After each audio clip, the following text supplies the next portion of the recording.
Oke, mari kita langsung masuk. Anda mengirimkan setumpuk catatan yang sangat menarik ya. Semuanya berpusat pada satu ide. Doa adalah perisai. Jujur, ini metafora yang sering banget kita dengarkan, tapi penyelaman kita kali ini adalah untuk mengupas tuntas apa sebetulnya artinya. Dan ya, bagaimana ini bisa jadi sesuatu yang praktis, bukan cuma kiasan indah. Betul sekali. Dan yang menarik dari sumber-sumber Anda itu, penekanannya tuh bahwa doa itu bukan sekedar daftar permintaan pasif ke langit gitu. Ini lebih seperti tindakan aktif, membangun pertahanan batin, membuat mental kita jadi lebih kuat menghadapi apapun yang datang. Oke, mari kita mulai dari situ. Membangun pertahanan batin. Jadi saat sumber Anda bilang doa itu perisai, maksudnya bukan perisai fisik yang menangkis panah kan? Tentu, bukan. Perisainya itu bekerja dari dalam. Catatan Anda menjelaskan bahwa saat kita berdoa, kita sebetulnya sedang mengakui bahwa kita tidak sendirian menghadapi masalah. Ada kekuatan yang lebih besar. Pengakuan sederhana itu saja sudah bisa jadi perisai yang luar biasa ampuh, melawan rasa takut, cemas, dan putus asa. Itu mengubah perspektif kita dari aku sendirian menjadi aku didampingi. Wow, oke, jadi ini benar-benar ngubah cara pandang soal doa ya. Bukan cuma soal meminta, tapi juga soal menyadari dan memperkuat koneksi. Dan disinilah catatan Anda jadi lebih spesifik. Ada kutipan dari Matius 7:7 yang membaginya jadi 3 tingkatan. Mintalah, carilah, dan ketoklah. Betul, dan ini bukan sekedar 3 kata yang berbeda loh, tapi 3 level usaha yang berbeda. Mintalah itu yang paling dasar. Anda menyuarakan kebutuhan dan terkadang jawabannya datang begitu saja, seperti hadiah. Lalu, carilah. Ini kedengarannya lebih aktif. Jauh lebih aktif. Catatan Anda menggambarkannya seperti mencari kunci yang hilang di dalam rumah sendiri. Oke. Jawabannya mungkin sudah ada di dekat Anda. Sebuah peluang, sebuah ide, nasihat dari teman. Tapi Anda harus berusaha, bergerak, dan membuka mata untuk menemukannya. Butuh inisiatif. Dan yang terakhir, ketoklah. Deskripsi di catatan Anda cukup intens, sampai dibilang rela berdarah-darah. Ini kedengarannya bukan sekedar meminta, tapi lebih seperti mendobrak pintu. Tepat sekali. Ini adalah level kegigihan. Ini untuk situasi di mana jawabannya tidak mudah didapat.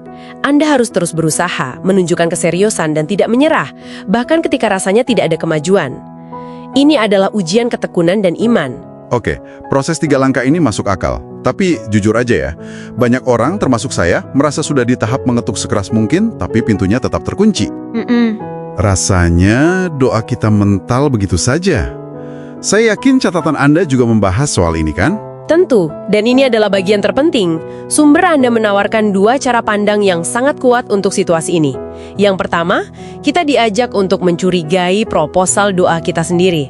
Tunggu, mencurigai proposal doa, maksudnya gimana tuh?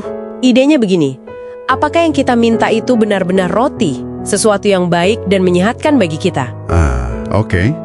Atau jangan-jangan tanpa sadar kita sedang meminta batu atau ular, sesuatu yang kelihatannya bagus, tapi sebetulnya akan membahayakan kita dalam jangka panjang. Jadi, bisa jadi jawaban tidak atau tunggu dari Tuhan itu adalah bentuk perlindungannya dari keinginan kita sendiri. Konsep mencurigai diri sendiri ini menarik, tapi juga sedikit menantang ya. Berarti kita harus menerima bahwa kita mungkin tidak selalu tahu apa yang terbaik untuk diri kita.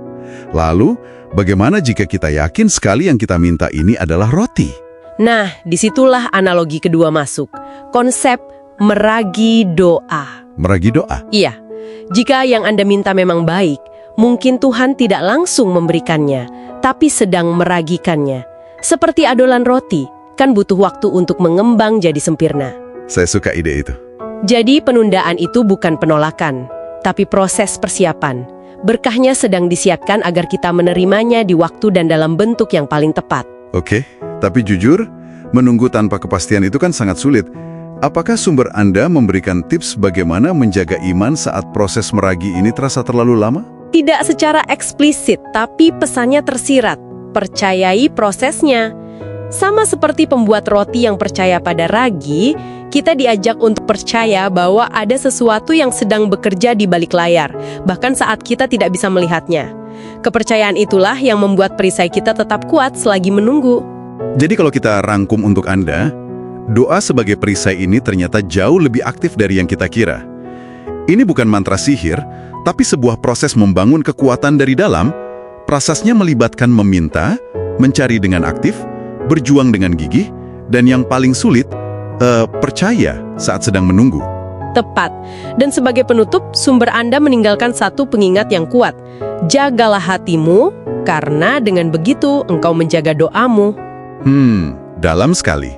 Ini memunculkan sebuah pertanyaan penting untuk direnungkan. Jika doa adalah perisai Anda, dan menjaga hati adalah cara Anda merawat dan memoles perisai itu, coba pikirkan. Apa atau siapa yang saat ini paling mengancam ketenangan hati Anda? Dan bagaimana doa, sebagai sebuah tindakan aktif, bisa menjadi garis pertahanan pertama Anda?